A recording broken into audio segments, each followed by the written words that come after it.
అంబేద్కర్ను అన్ని విధాలా అవమానించిన పార్టీ కాంగ్రెసేనని పురంధేశ్వరి అన్నారు. రాజ్యాంగాన్ని తాము మారుస్తామంటూ దుష్ప్రచారం చేస్తున్నారని ధ్వజమెత్తారు. రాజ్యాంగాన్ని బీజేపీ ఎప్పుడూ అగౌరవపరచలేదన్న పురంధేశ్వరి అంబేద్కర్ను అత్యధికంగా గౌరవించింది తమ పార్టీనేనని స్పష్టం చేశారు.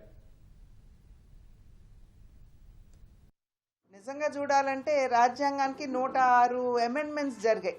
90 పైచిలుకు సార్లు వారు అధికారంలో ఉన్నప్పుడే రాజ్యాంగానికి మార్పులు చేయటం జరిగింది. భారతీయ జనతా పార్టీ నాయకత్వంలో ఉన్నటువంటి ఎన్డీఏ ప్రభుత్వం ఏవైతే అమెండ్మెంట్స్ చేసిందో అది దేశంలో ఉన్నటువంటి పౌరులకి అదేవిధంగా కొన్ని వర్గాలకి న్యాయం చేయాలి అనేటువంటి భావనతోటి చేసినటువంటి సవరణలే కానీ ఇంతకు ముందు చేసినట్లు వాళ్ళకి ఉపయోగపడేటువంటి సవరణలు ఎప్పుడు కూడా ఎన్డీఏ ప్రభుత్వం చేయలేదు.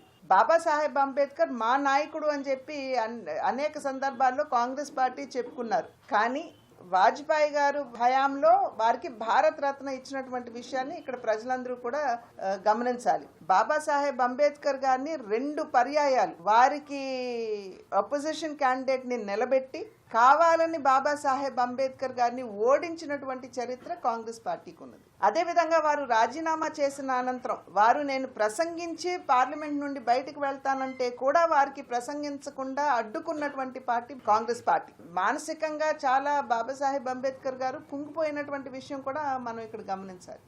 134 సార్లు ప్రజాస్వామికంగా ఎన్నుకోబడినటువంటి ప్రభుత్వాలు రద్దయితే దగ్గర 100 సార్లు కాంగ్రెస్ పార్టీ అధికారంలో ఉన్నప్పుడే రద్దు చేయబడ్డాయి.